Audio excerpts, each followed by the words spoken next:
प्यारे बच्चों नमस्कार। Good morning. क्या हाल है भाई आप सभी के।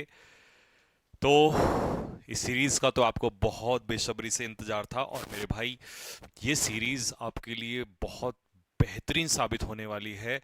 ये वादा है। सीजीएल एग्जाम तक अगर आपने ये सीरीज कर ली तो सीजीएल में आने वाला चाहे आपका पीक्यूआरएस हो, चाहे आपका पैसेज हो, चाहे आपका क्लोज टेस्ट हो, ये बिल्कुल भी गलत नहीं होने वाला है। और जो आपको डर है ना भी आपके मन में कि ये लंबे लंबे वाले सेंटेंसेस और ये पैसेजेस और जो नया पैटर्न पे क्वेश्चन पूछ रहा, ये सारे दर्द दूर हो जाएंगे मेरे भाई आज की क्लास से।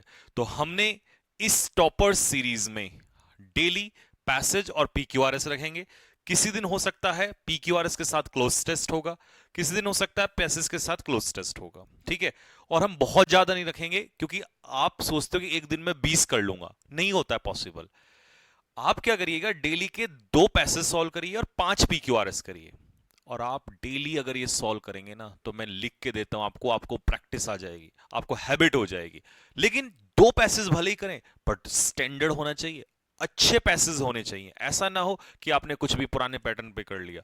क्वेश्चंस उसी तरीके के होने चाहिए, ठीक है। तो चलिए मेरे भाई हम इसी को स्टार्ट करेंगे, ठीक है।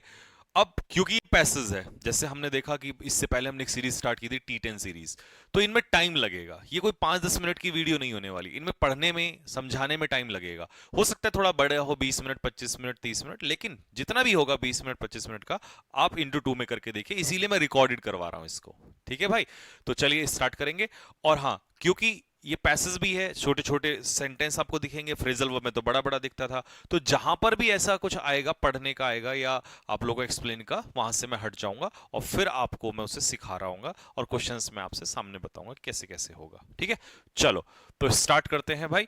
और 2 पैसेज रहेंगे और इसमें आप लोगों का 5 पीक्यूआरएस। दो में से एक पैसेज जो है मैं आप लोगों को खुद कराऊंगा, एक पैसेज आपको होमवर्क में दूंगा। क्योंकि देखो सबसे बड़ी प्रॉब्लम पता है क्या हमारे स्टूडेंट्स की, कि हम जब टीचर्स के साथ ही करते हैं ना, खुद से नहीं करते हैं, तो हमें एक हैबिट हो जाती है पेपर में हमें खुद करना है। तो आदत डाल लो कि भैया प्रॉमिस है एक हम खुद से भी करेंगे, ठीक है। और मुझे फिर कमेंट बॉक्स में उसका आंसर बताएंगे कि ये आंसर होगा। और इसकी पीडीएफ बता दूं आप लोगों को कहां पर मिलेगी, टेलीग्राम चैनल में इसी वीडियो के नीचे लिंक दिया हुआ है डिस्क्रिप्शन में। तो वहां पर जाइएगा, इसकी पीडीएफ निकालिए, वहां से कर लीजिए। वैसे सबसे अच्छा है, यहां पर मैं भी स्क्रीन पे से हट जाऊंगा, अब यहीं से पढ़िए, क्योंकि आदत डालो वहां कंप्यूटर पे पढ़ना पड़ेगा। तो इसकी आदत डालो फटाफट पढ़ने की और वहीं से आंसर टिक, ठीक है। चलो तो पैसेज क्या है मेरे भाई, यहां से हम लोग स्टार्ट करते हैं। अब हमारे यादव जी हमें हटा देंगे, तो आप आराम से इसको पढ़ना पॉज करके, ठीक है। मैं स्लाइड आगे पीछे करूंगा, तो आपके पास रिकॉर्डेड वीडियो है तो आप इसको पॉज करके पढ़ेंगे। चलिए जी यादव जी हटा दीजिए। देखिए अब कितना प्यारा लग रहा है आपको। तो रीडिंग कॉम्प्रिहेंशन में ना, क्योंकि बहुत लेंदी होता है, तो इसलिए ये स्लाइड अभी बेहतर है। आप पढ़िएगा, पॉज करके पढ़िएगा, है ना। अब मैं इसको आगे कर देता हूं। ये मत कहना सर एकदम से आगे कर दिया, क्योंकि ये रिकॉर्डेड वीडियो है, तो आप पॉज करके पढ़िएगा, है ना। फिर रिकॉर्डेड वीडियो का फायदा क्या होगा। Second slide,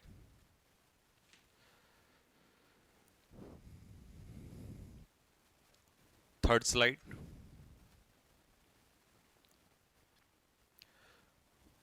fourth slide,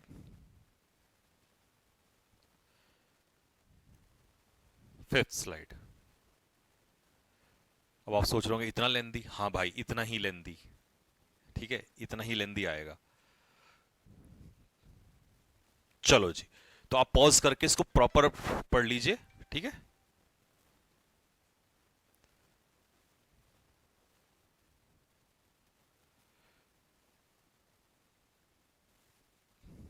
okay, अब आप इसके क्वेश्चंस लगाइए एक बार। What is the theme of the passage. दूसरा, choose the word which closely means verge. Verge का क्या मतलब होता है, पैसेज में ही था ये कुछ वर्ड। तीसरा, consider the following statements regarding the threats faced by the black buck as per the message. Passage passage के हिसाब से क्या थ्रेट्स जो हैं वो ब्लैक बक को मिल रहे हैं, मतलब क्या परेशानियां झेलनी पड़ रही हैं इस समय। तो ये स्टेटमेंट है और 4 स्टेटमेंट है, इसके बाहर लेवल नहीं आएगा दोस्त, याद रखना।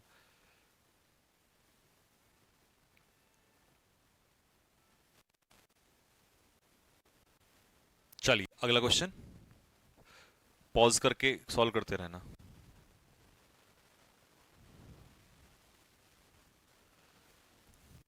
And next fifth, what is the author's tone in this passage. ठीक है, हर तरीके से आपको क्वेश्चंस मिल गए हैं। अब आप इसका फटाफट जल्दी से सॉल्यूशन देख लो और आंसर क्या होगा वो भी मैं आपको बताऊंगा। एक बार इसकी फटाफट जल्दी से हिंदी भी समझ लो कि क्या है हिंदी और क्या इसका मीनिंग निकल कर आया। ठीक है, देखो लाइन बाय लाइन पढ़ाऊंगा मैं आप लोगों को। देखो पहले उसने कहा है कि एज अ रिजल्ट, यानी कि परिणाम स्वरूप, किसके परिणाम स्वरूप, ऑफ इंक्रीजिंग पॉपुलेशन, जनसंख्या बढ़ती जा रही है, and expansion of residential areas, मतलब जितने में लोग रहते हैं ना, लोगों का निवास स्थान वो बढ़ता जा रहा है। पहले ऐसे छोटे से एरिया में लोग रहते थे, अब धीरे धीरे लोगों का एक्सपेंशन होता जा रहा है, रेजिडेंशियल एरियाज बढ़ते जा रहे हैं, सिटीज बढ़ते जा रहे हैं, तो जंगल खत्म होते जा रहे हैं, ये कहना चाह रहा है। तो इसके परिणाम स्वरूप फॉरेस्ट लैंड्स जो हैं, ठीक है जी, फॉरेस्ट लैंड्स जो हैं वो क्या हो रही हैं, आर बींग एंक्रोच्ड, मतलब उन पर अतिक्रमण किया जा रहा है। एंक्रोच का मतलब होता है अतिक्रमण। दिस इज नॉट ऑल, अब इसका हिंदी में क्या अर्थ होता है, दिस इज नॉट ऑल। देखो इसका मतलब निकलेगा कि परिणाम स्वरूप अगर हम देखें, even the wild life is under extreme threat. अगर देखा जाए तो हमारे जो वाइल्ड लाइफ है वो भी बहुत ज्यादा एक्सट्रीम थ्रेट में है, मतलब बहुत ज्यादा एक तरीके से क्या है, खतरे में है। ठीक है जी, मतलब केवल इतना ही नहीं है, हमारे जो वाइल्ड लाइफ है वो भी बहुत ज्यादा खतरे में है। केवल जंगल ही प्रॉब्लम में नहीं है, फॉरेस्ट लैंड ही खत्म नहीं हो रही है कि हम फॉरेस्ट लैंड में एंट्री कर रही हैं, हमारे वाइल्ड लाइफ जो है वो भी खतरे में आ रहा है। As our fauna is facing a dearth of adequate shelter, क्योंकि हमारा जो फौना है, फौना भाई कौन होता है, फौना का मतलब है हमारे एनिमल्स, ठीक है, इज फेसिंग, फेस कर रहे हैं, स्कार्सिटी, डर्थ मतलब कमी, किसकी, एडिक्वेट शेल्टर, जंगलों में उनको रहने के लिए स्थान ही नहीं मिल रहा है, इन फॉरेस्ट। ठीक है, दे आर हेडिंग टुवर्ड्स, और वो बढ़ रहे हैं किसकी तरफ, कस्बों की तरफ बढ़ रहे हैं, और यही कारण है कि वो मारे जाते हैं शिकारियों के द्वारा।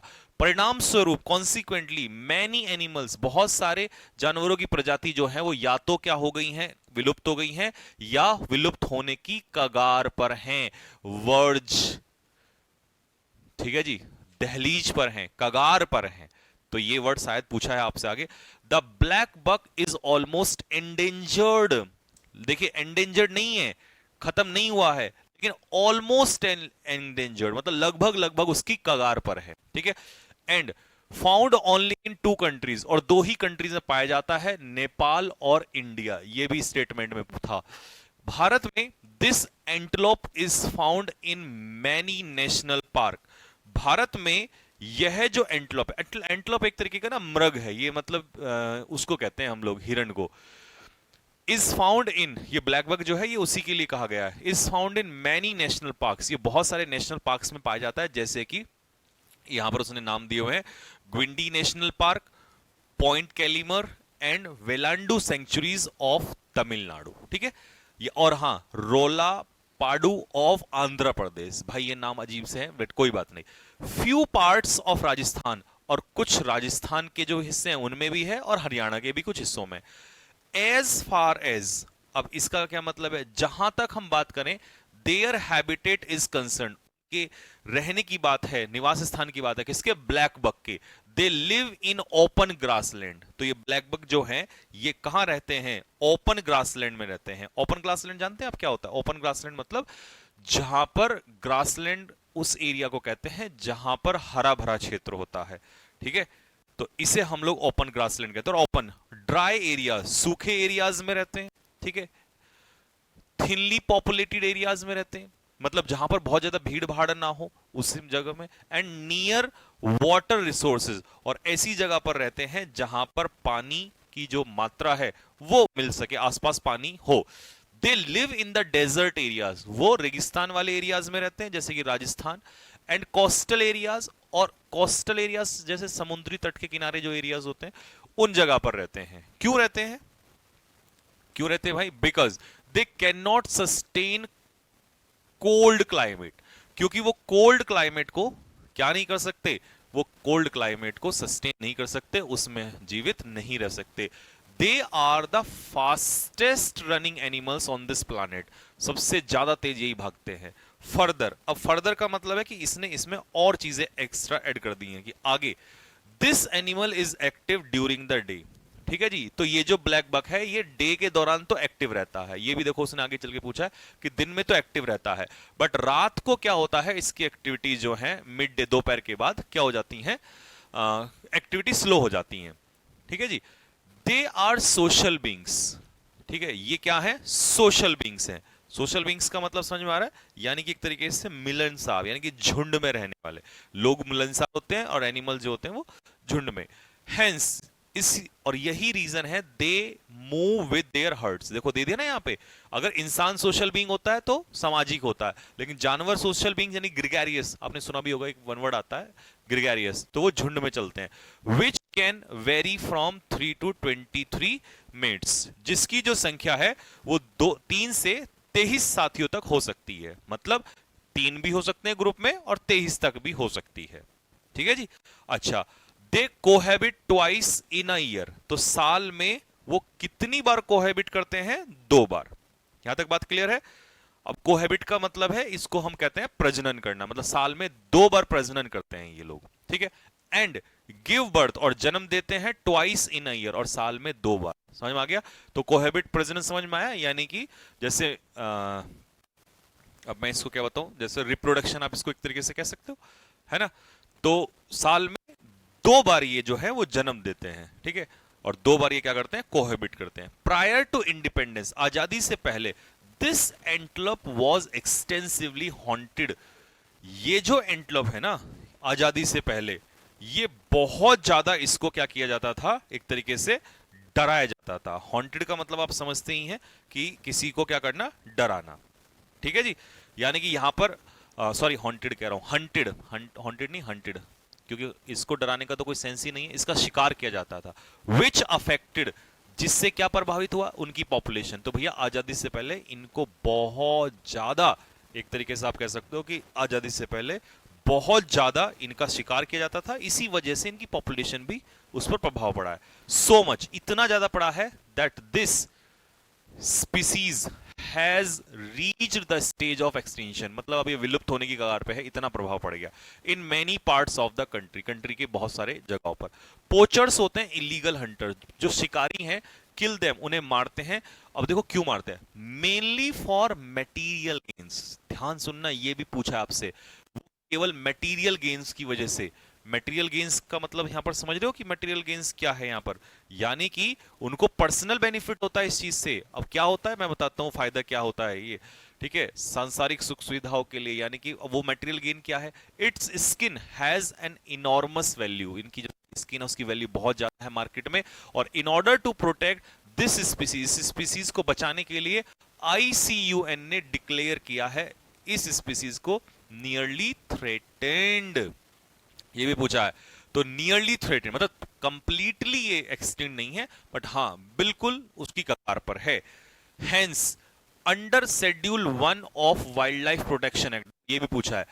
अंडर शेड्यूल 1, शेड्यूल 1 किसके, wild life protection act of 1972 के बहुत सारे जो कठोर कदम जो हैं हैव बीन टेकन, वो लिए गए हैं। टू स्पेसिफाई अ फ्यू, इनमें से कुछ को स्पेसिफाई करने के लिए, कैमूर यह है वाइल्ड लाइफ सेंचुरी जो बिहार में है, और गिर फॉरेस्ट नेशनल पार्क, तो कुछ को स्पेसिफाई किया गया है। और वेलावदार वाइल्ड लाइफ सेंचुरी जो गुजरात में है, नेशनल चंबल सेंचुरी एटसेट्रा। ठीक है, डिस्पाइट दीज एक्ट्स, इन जो भी एक्शन इन्होंने लिए हैं इनके बावजूद, मतलब सरकार ने तो डिसीजन ले लिए हैं, सरकार ने लिया, किसने लिया, ये यहां पर लिया था किसने, UN ने, है ना। और ये इसमें लिखा भी है, और कुछ कड़े कदम भी उठाए गए हैं। तो इसके बावजूद भी हंटिंग इज एडवर्सली प्रभाव अफेक्टिंग आर वाइल्ड लाइफ, मतलब ये कदम उठा के इसके बावजूद भी अभी भी ये रुक नहीं रहा है, अभी भी प्रभावित हो रहा है। There are some solutions to this problem, इसके कुछ सॉल्यूशंस तो हैं, but the best one is to boycott the products made from endangered species. आपने देखा होगा कि जैसे ये जो लोग बड़े बड़े अमीर लोग हैं, ये ऐसे बैग वगैरह खरीदते हैं इनकी खाल के बने हुए, तो भाई जो स्पीसीज बिल्कुल खत्म होने वाली हैं उनके प्रोडक्ट्स को आप खरीदोगे ही नहीं, तो फिर क्यों ही कंपनियां बनाएंगे, क्यों ही वो मारेंगे। तो ये एक सॉल्यूशन उसने बताया एट एन इंटरनेशनल लेवल पर, ये नेशनल पे नहीं इंटरनेशनल लेवल पे करना पड़ेगा। This seems to be effective, ये इफेक्टिव तो नजर आता है, but will it prevent animal hunting, क्या इससे ये रुक जाएगा? This is sorry that is a question, सवाल तो ये है मेरे भाई। मजा आया कि नहीं आया बात में? अब चलते हैं मेरे भाई क्वेश्चंस की तरफ, मैं फटाफट आप लोगों को क्वेश्चंस जो हैं वो बता देता हूं।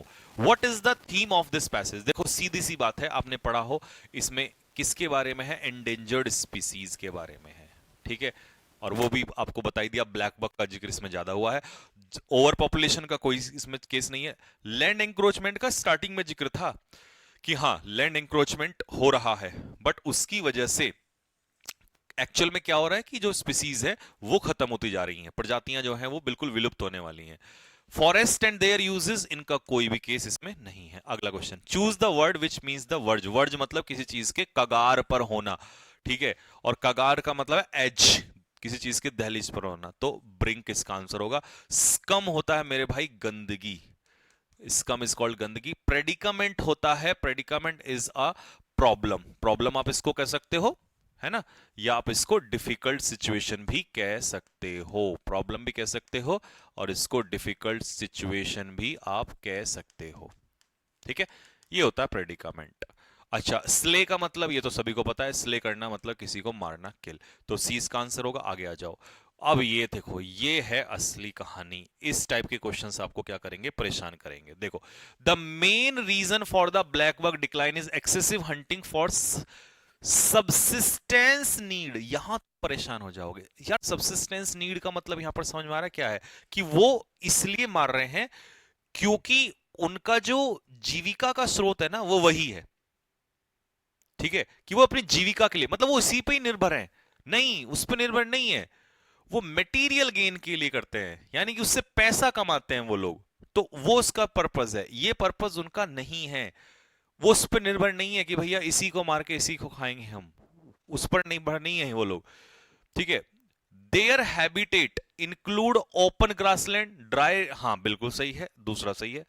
दे are most active during early hours of the day and rest after mid day, नहीं। यहां देखो उसने क्या कहा, active during the day early hours, तो ठीक है, लेकिन एंड से जोड़ के उसने कह दिया कि बाकी भी दिन के बाद नहीं, दिन के बाद तो स्लो हो जाते हैं, तो ये तो गलत हो गया।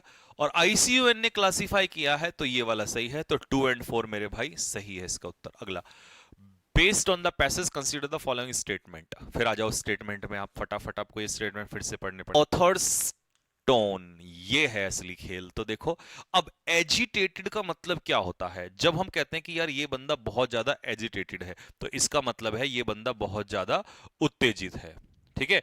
अगर ये बंदा एजिटेटेड है तो ये बंदा बहुत ज्यादा क्या है, बहुत ज्यादा उत्तेजित है। बात क्लियर हो गई सभी को? लेकिन अब ये एजिटेटेड नहीं है भाई, यहां पर ये बहुत ज्यादा एजिटेशन में थोड़ी आ रहा है, गुस्से में थोड़ी आ रहा है। नॉन चैलेंट का मतलब क्या है, नॉन चैलेंट का मतलब होता है काम, ठीक है, रिलैक्स्ड, ऐसा भी भाई पैसेज में नहीं है। रिवेंजफुल क्या है, रिवेंजफुल मेरे भाई, रिवेंजफुल का मतलब वो बदला लेना चाह रहा है, नहीं। बॉदर्ड है वो इस चीज को लेकर बहुत ज्यादा क्या है, बॉदर्ड है, यानी कि कंसर्न्ड है, उसको इस चीज की बहुत ज्यादा चिंता हो रही है कि भैया ये परेशानी है। तो इसका सही उत्तर होगा मेरे भाई 20, ए इसका सही उत्तर हो जाएगा, ठीक है। चलो, अब ये पैसेज मैं आप लोग को होमवर्क में दे रहा हूं, तो 2 पैसेज आप लोग को भाई मिलेंगे इसमें। तो ये आ गया आपका, इसको स्लाइड्स में कर रहा हूं आगे, तो आप ये देखो, ठीक है। ये देखते चलो, ये देखते चलो, पॉज करके इसको पढ़ना, क्योंकि खुद से करोगे तो फुल मजा आएगा, ठीक है।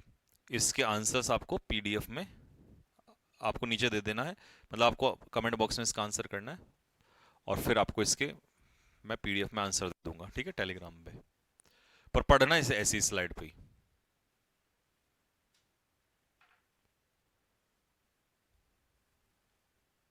ठीक है। तो ये आपके 2 पैसेज हो गए, ठीक है जी। अब आ जाते हैं मेरे भाई पीक्यूआरएस पे।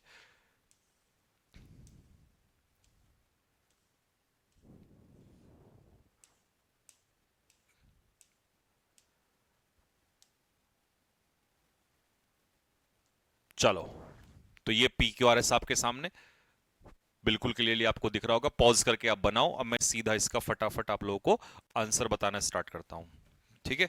नहीं तो फिर अगर मान लो मैं बहुत टाइम लूंगा तो फिर तो लाइव में और उसमें तो कोई फर्क ही नहीं रह जाएगा, है ना? चलो, चलिए जी, तो आपने इसको बनाया होगा। अब मैं आपको बताता हूं और हिंदी में भी समझाता हूं कि हिंदी में वो क्या कहना चाह रहा है और कैसे आपको इसको जोड़ना था। आप अब S1 स्टार्टिंग में दिया है तो देखो, during the rest of that day, ठीक है? अब किसी पर्टिकुलर दिन की बात हो रही है तो ये कह रहा है कि भैया उस दिन बचा हुआ जो दिन का रेस्ट, आराम नहीं, यहां पर रेस्ट ऑफ द डे मतलब जो बाकी दिन का हिस्सा बचा हुआ था, there was no other adventure. तो कह रहा है और कोई रोमांचक अनुभव हुआ ही नहीं। टू मार द, या वर्ब है ये मार है, इसका मतलब था खराब करना। The peace of their journey मतलब कोई ऐसा एडवेंचर नहीं हुआ जिससे कि उनकी जर्नी खराब हो जाए। ये है शुरुआत आपकी। अब आते हैं इसके बाद, देखो इसके बाद हम कहां से ले सकते हैं और इसमें क्या आपने पढ़ा होगा तो आप किस पेयर को जोड़ के इसको लगा सकते थे। एक चीज नोटिस करो, उसने क्या कहा यहां पर, वंस इंडिड, वंस एक बार, indeed the 10 woodman stabbed upon a beetle, beetle एक छोटा सा जानवर होता है, उसके ऊपर वो जो चढ़ गया, ठीक है? दैट वॉज क्रॉलिंग, जो रेंग रहा था अलोंग द रोड, रोड के किनारे, and killed the poor little thing, और उसने उसको मार दिया क्योंकि उसके ऊपर चढ़ गया वो। अब यहां आर के बाद आपने अगर नोटिस किया हो तो इसने कहा this made the tin woodman very unhappy, इसकी वजह से वो टिन वुडमैन जो है वो बहुत ही नाखुश हुआ। ठीक है, आगे बात समझ में? किसकी वजह से? क्योंकि वो चढ़ गया था उसके ऊपर, उसने उसको मार दिया। ठीक है, तो आर के बाद इसका मतलब क्यों आ जाएगा? And as he walked along, जैसे ही वो चला आगे, he wept several tears of sorrows, और वो उसकी आंखों में आंसू आ गए, फिर वो परेशान हो गया। ठीक है, और इन्हीं टीयर्स का जिक्र एस वाले में है, तो मेरे भाई 20 का सही उत्तर हो जाएगा। अब आप आ जाओ अगले पे। जैसी आपके सामने आया, फटाक से एकदम जल्दी से क्वेश्चन को पढ़ के आंसर लगाओ।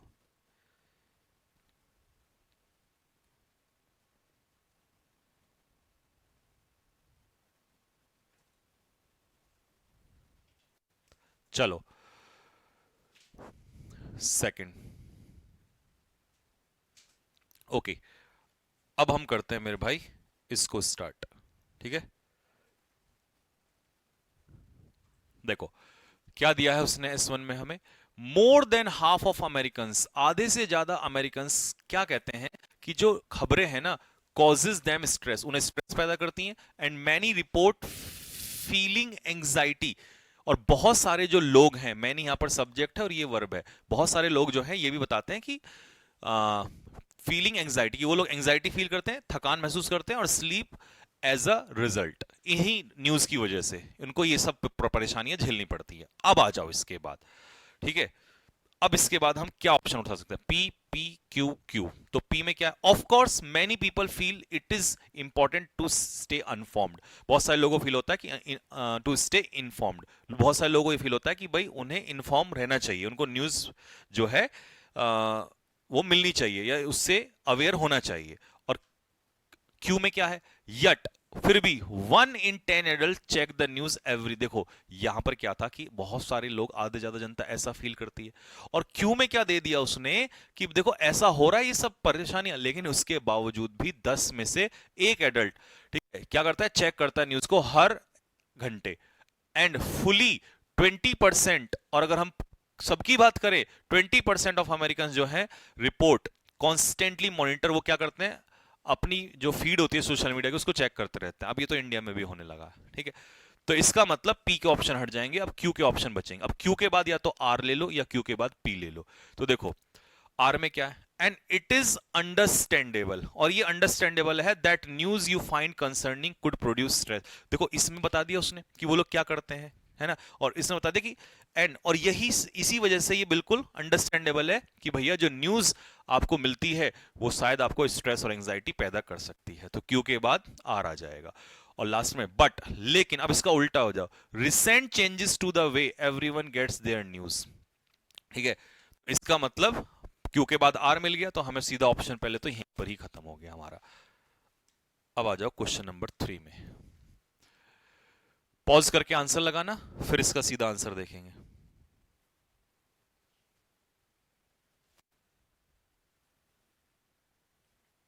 चलो आप अब इसको पॉज करके आपने इसको पढ़ लिया होगा।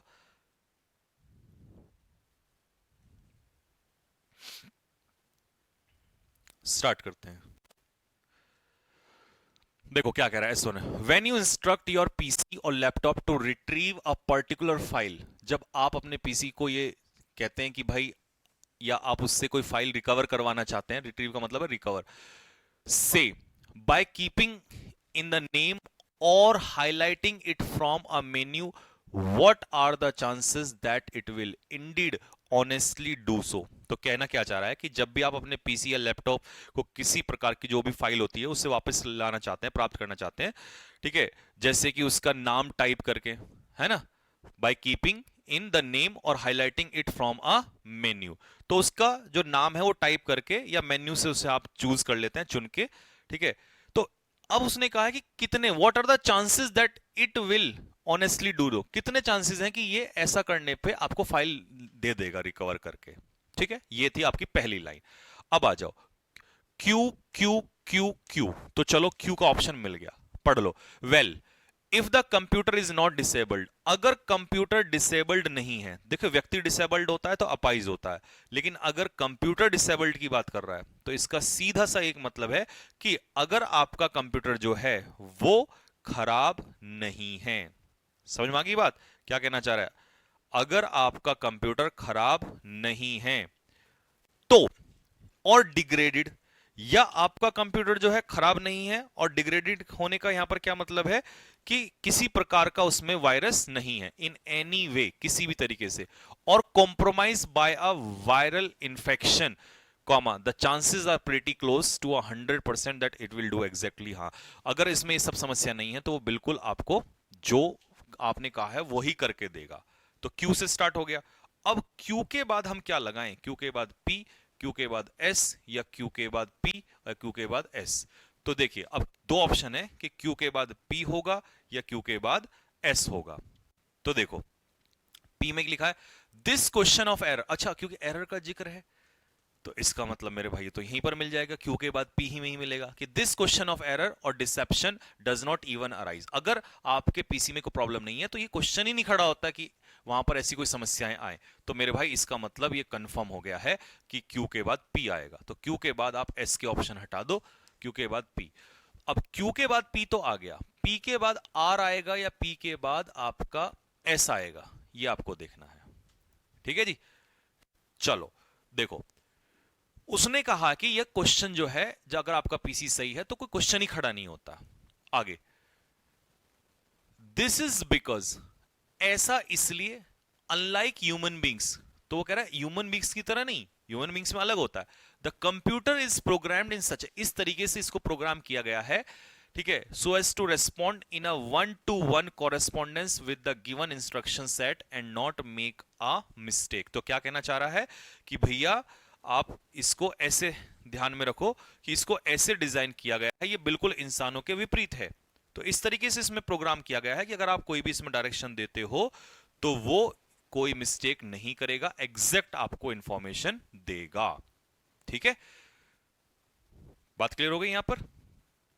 अच्छा जी, अब आते हैं इसमें हम लोग एस में कि भैया सॉरी आर में क्या दिया हुआ है। तो देखो आर में क्या था यहां पर, it is also design not to think on its way, और इसको ऐसे डिजाइन किया गया है कि ये अपनी तरीके से नहीं सोच सकता, ठीक है, ये अपने तरीके से नहीं सोच सकता। अब देखो आर के बाद S6 में क्या लिखा है, अगर हम दूसरी तरफ देखें तो एक इंसान जो है, a human being asked to get a file or a trained dog commanded to fetch a stick don't function with the same level of precision, promptness और speed। तो मतलब इंसान जो है उसको जरूरत नहीं होती है। अगर हम कहें कि क्या भैया इंसान को जरूरत है, तो मतलब अगर हम दूसरी तरफ देखें तो किसी इंसान से अगर हम कहें कि भाई फाइल लानी है, ठीक है, या किसी कोई डॉग है जो ट्रेंड है, ठीक है, उसको अगर हम कहें तो आप ये मान लीजिएगा कि उतनी तेजी से वो काम नहीं करता है। मतलब इंसान जो है उतनी तेजी से नहीं काम करता है, प्रॉम्प्टनेस स्पीड से और उतनी प्रिसीजन से काम नहीं करता है। कौन? इंसान, ठीक है। और यहां पर इसने आर में कहा था it is also design not to think on its way, तो ये अपने तरीके से नहीं सोचता है, ठीक है जी। तो इसका मतलब ये हुआ इंसान जो है वो अपने तरीके से सोचता है, ये तो आप फीड कर दोगे वही काम करता है। तो इसका मतलब भाई एस के बाद आर आएगा और आर के बाद S6 आ जाएगा, तो इसका आंसर हो जाएगा सी इज द करेक्ट आंसर। ठीक है भाई, तो ये आप लोगों का कंप्लीट होता है यहां पर। ठीक है, और आप इसको ऐसे भी जोड़ सकते थे। देखो मैं स्टार्ट बता दूं, तो मैंने आपको पढ़ के बता दिया, आपको इसका शॉर्टकट में क्यू के बाद पी का ऑप्शन जो है वो देख लेना था। ठीक है, कि भैया इसमें यहां पर उसने दिया था कि भैया एरर नहीं है, और इसी का जिक्र इसने पी में कर दिया, तो क्यू के बाद पी अगर आप देखोगे तो क्यू के बाद पी आप लोगों को या तो यहां पर था या यहां पर था, इतने में ही खत्म हो जाना था। और लास्ट में आपको एस या आर से पता चल रहा था, तो यहाँ पर इसने कहा कि भैया इसमें अपने दिमाग से नहीं सोचते हैं, जबकि इंसान तो ऑन द अदर हैंड ये काम करता है। ठीक है, तो इसका मतलब एस इसके लास्ट में, सॉरी आर इसके लास्ट में आना था, तो ये आंसर हो जाना था। ठीक है भाई, चलिए जी, लाइए जी यादव जी सामने, अब बच्चों को समझ में, रुको रुको रुको, मैं क्वेश्चन भी दिखा देता हूं। हाँ, ये क्वेश्चन नंबर 4 है आपका होमवर्क में। ठीक है जी, क्वेश्चन नंबर मैंने 1 2 3 तो करा दी ना, क्वेश्चन नंबर आपका 4 होमवर्क में है और आपका 5th भी होमवर्क में है। चलो अब मुझे ले आओ सामने। तो भाई ये थोड़ा सा टफ तो होगा आप लोगों को, लेकिन मैं वादा कर रहा हूं दोस्त कि अगर आपने इसको डेली हैबिट डाल ली तो आप अगले आने वाले एग्जाम में सबसे बेस्ट परफॉर्मेंस करने वाले हो। चैलेंज के साथ कह रहा हूं मैं आप सभी को, गारंटी के साथ। ठीक है, क्योंकि देखिए मेरे लिए भी कितना चैलेंजिंग है। मैं अगर आप चाहूं तो यूट्यूब, अगर इसी इतने ही चीजें कराऊं ना, 5 ये और 2 पैसेज आपको, तो सच में इसकी 1 से 1.5 घंटा क्लास चली जाएगी, क्योंकि ये वो कैब नहीं है टिक टिक टिक टिक हो गया। और हर बच्चा इतना एडवांस भी नहीं है कि मैं उसको फटाक से, मैं तो इंग्लिश टू इंग्लिश, मेरे को तो ट्रांसलेट करने में भी कई बार देखते हो कि उसको बोलना पड़ता है, बड़ी समस्या होती है। लेकिन हमें पता, आज बच्चे को सिखाएंगे ना तो कोई दिक्कत नहीं है, कल यही बच्चा धीरे धीरे सीख जाएगा। हमने पैक्लोस्टस भी ऐसे ही सीखे थे। स्टार्टिंग में मुझे खुद हिंदी में बोलने बड़ी समस्या आती थी, मीनिंग कई बार तो बदल जाता है जब, क्योंकि आपके माइंड में तो आ चुका है, लेकिन अब बच्चे को बताने में बड़ी समस्या होती है, तो ट्रांसलेट भी करना पड़ता है। तो ठीक है भाई, आप पढ़िएगा, इसको करिएगा, और पीडीएफ आप टेलीग्राम चैनल से निकाल लेना। अब ये क्लास आपको रेगुलर मिलेगी। ठीक है भाई, तो बताना यार कैसी लगी क्लास, और मुझे इस वीडियो के नीचे हर बच्चा कमेंट करेगा। अगर आप इस वीडियो के नीचे 2000 कमेंट पूरे कर देते हो तो आपके लिए भाई अब ये क्लास और खतरनाक तरीके से आएगी, और क्वेश्चन बताना कैसे लगे आपको, इससे ऊपर लेवल नहीं जाएगा भाई। ठीक है, चलिए जी, तो मिलते हैं आपसे नेक्स्ट क्लास में, तब तक के लिए जय हिंद।